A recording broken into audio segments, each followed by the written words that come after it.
And here's Homebuyer short sale tip number 9. Know your worst competition. Short sales attract a lot of investors. Investors typically are known for having cash, and they will make cash offers.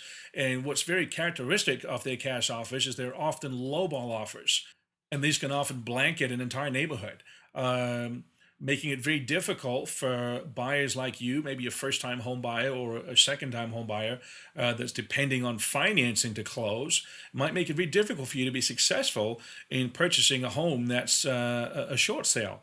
Now, to make your offer stronger and to counter this opposition, if you would, you might want to consider putting a larger earnest deposit down, or even offering to close quicker than normal, so that you can compete with an all cash offer.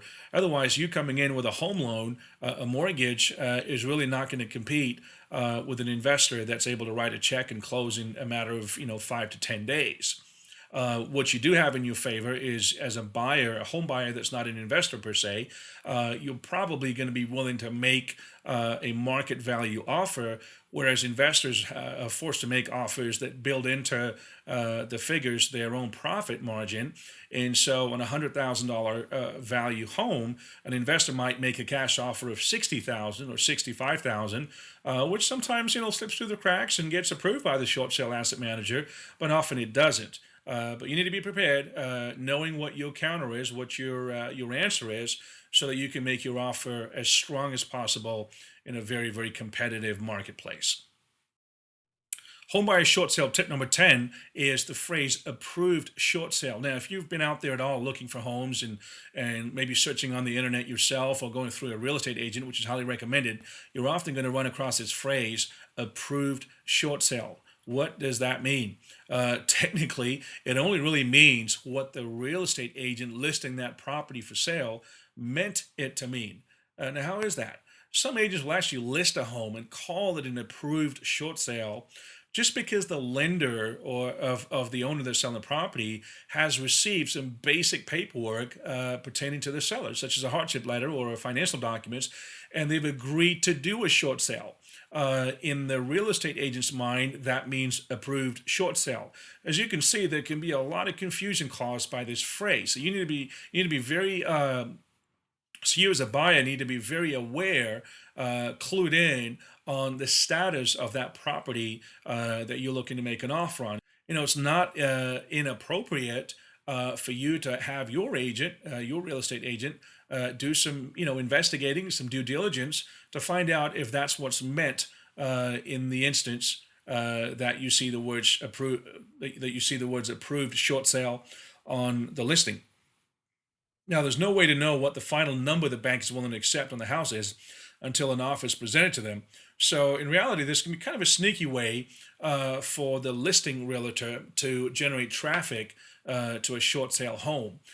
Now, in its truest sense, an approved short sale actually means that at some point the lender has indicated to the owner of the property and to the agent representing them what their bottom line price would be on the home. That is really, in the truest sense, an approved short sale. This often happens when another buyer makes an offer on the home, the lender counteroffers that offer, that buyer walks away, but now it's unveiled to the world what that lender will take to remove their interest in the property.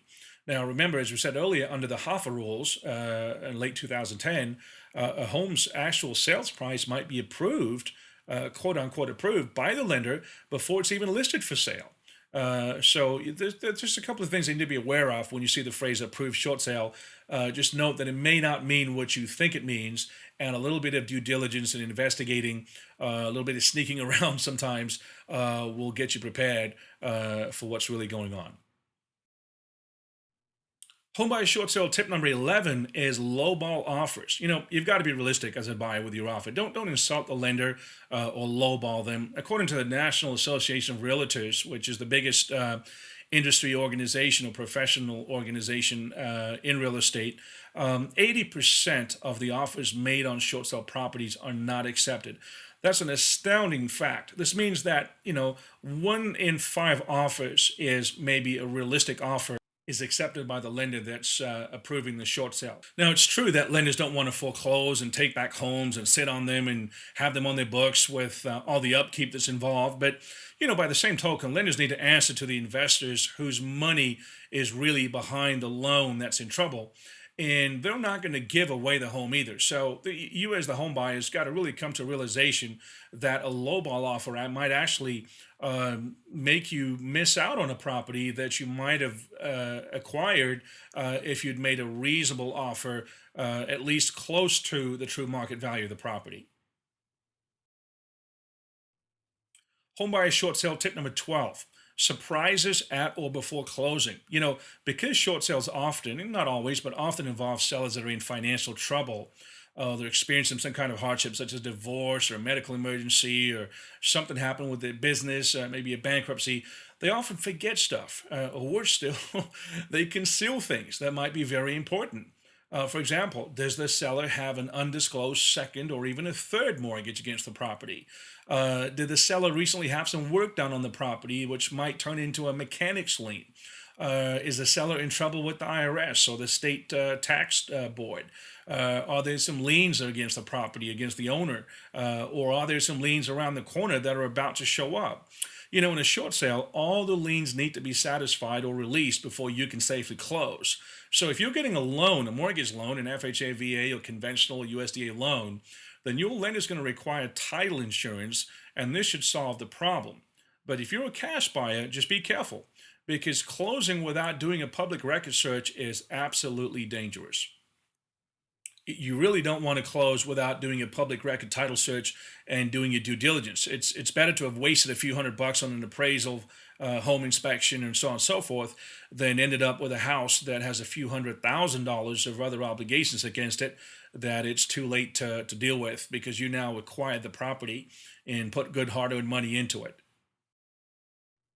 Short sale tip number 13: reject. It's not a word that anybody really wants to hear. Nobody likes to be rejected, but you've got to be realistic. Not all short sales are approved. There's a good percentage of short sale transactions that never close, even after a lot of toil and effort and work on the part of all the parties involved. Some sellers are just not eligible for a variety of reasons. Remember that the seller has to be eligible to short sell the property. Not only do you, as the buyer, have to go get a loan approval, and you're going through your approval process, but the seller's going through their approval process with the lender that they owe more money to than the property's worth.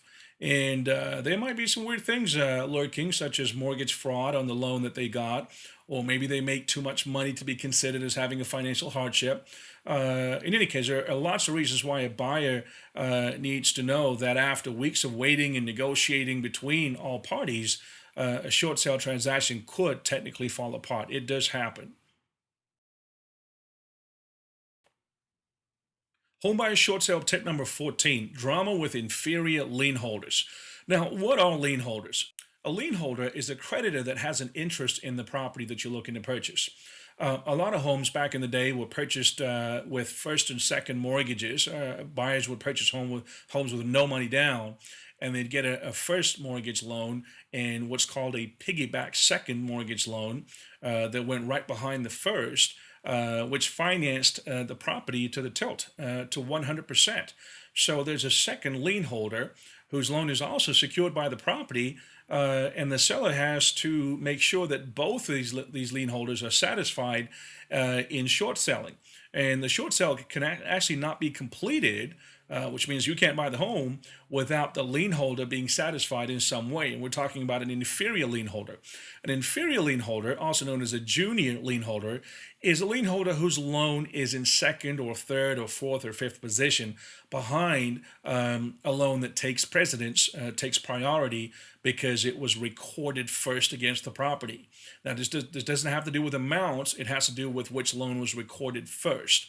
So if there was a $300,000 loan that was recorded on January 5th and a $500,000 loan that was recorded on February 5th, the smaller loan in that situation, that scenario, actually has priority, and that lien holder will get satisfied first.